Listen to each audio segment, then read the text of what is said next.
জন্য ঈদের আনন্দ তো আছে। একটি দেশের পরিবর্তিত পরিবেশে, একটি গণতান্ত্রিক পরিবেশে দিকে আমরা একটা, আমার মনে হয় এইবারের আনন্দটা একটু ভিন্ন। আমরা সবাই আজকে আমাদের যে মালিকানা ফিরে পাওয়ার কথা ছিল, মনে হয় নির্বাচনের পরে সেটা বহুলাংশে আমরা ফিরে পেয়েছি।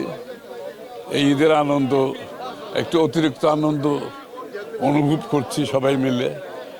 তো আমরা তো এইভাবেই থাকতে পারি, দেশটা যাতে এইভাবেই থাকে, সবাই মুক্ত অবস্থায় থাকতে পারে, মুক্তভাবে কথা বলতে পারে, মুক্তভাবে চলতে পারে, তার সব সাংবিধানিক রাজনীতিক গণতান্ত্রিক অধিকার যাতে সে ভোগ করতে পারে, এটা ঈদের সাথে তারও একটা সম্পর্কিত ব্যাপার আছে। তো মুক্ত মানুষ না হলে ঈদের আনন্দ সেভাবে আসে না। তো আমার মনে হয় এবার ঈদের আনন্দটা একটু ভিন্ন। তো দেশবাসী সবাইকে ঈদের শুভেচ্ছা জানাচ্ছি এবং এই ভালোবাসা আমাদের মধ্যে যাতে ঈদের যে আমাদের ভ্রাতৃত্ব ভালোবাসা, এটা যাতে অবিরতভাবে চলতে থাকে, বাংলাদেশের জন্য সকলের জন্য চলতে থাকে, জাতি ধর্ম নির্বিশেষে সকলের জন্য যাতে সেই অবিরত ধারা চলতে থাকে। সবাইকে ঈদ মোবারক।